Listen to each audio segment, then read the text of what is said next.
David Crockett State Park is truly a park for the entire family.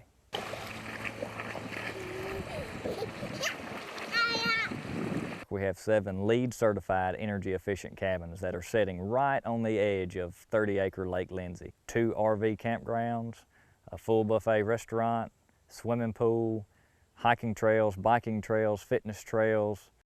The park itself is actually named David Crockett State Park because David Crockett actually resided in Lawrence County during a period of his life. He never resided anywhere that is encompassed within the park boundaries, but what we do have is the site of his grist mill, powder mill, and distillery. It was on Shoal Creek. He actually began building it in 1817, and it got washed away in a flood in 1821.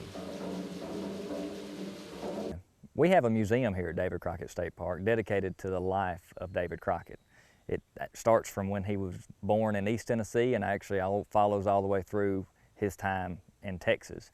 But it is focused primarily on his time that he would have had here in Lawrenceburg. In the museum, as you walk through it, it's kind of like a timeline. We kind of start with the myth of the man and what Hollywood and what Walt Disney has made him or portrayed him to be. You actually see a small cabin replica scene. Kind of represents his home where he would have actually been born at in Limestone, Tennessee, in the mountains of East Tennessee. We actually have animal pelts on the wall in the museum that people can actually feel and touch and feel the different types of furs that David Crockett would have trapped or hunted while he was on his way across Tennessee. From there we move into the more industrial age of David Crockett when he resided here in Lawrenceburg, Tennessee with the replica grist mill inside and a replica of a still. He actually would have made whiskey while he was here. So everybody likes the still that's in the museum. This is actually the end of the Trail of Tears interpretive retracement trail within David Crockett State Park.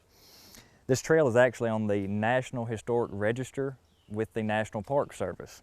Working with the National Park Service and the local Trail of Tears Association and local historians, it was determined that this was actually the route that the Bell detachment of the Trail of Tears actually took on their journey west. What this was actually the road to Waynesboro. It was the easiest way west. So in 1838, there was actually 660 Cherokee Native Americans walking along this path on their journey bound for the Indian territories in Oklahoma. People ask about the history of this trail and how it was kind of some darker days within the history of our nation. But it's a part of history that we don't always like to talk about, but it's a part that we never do want to forget.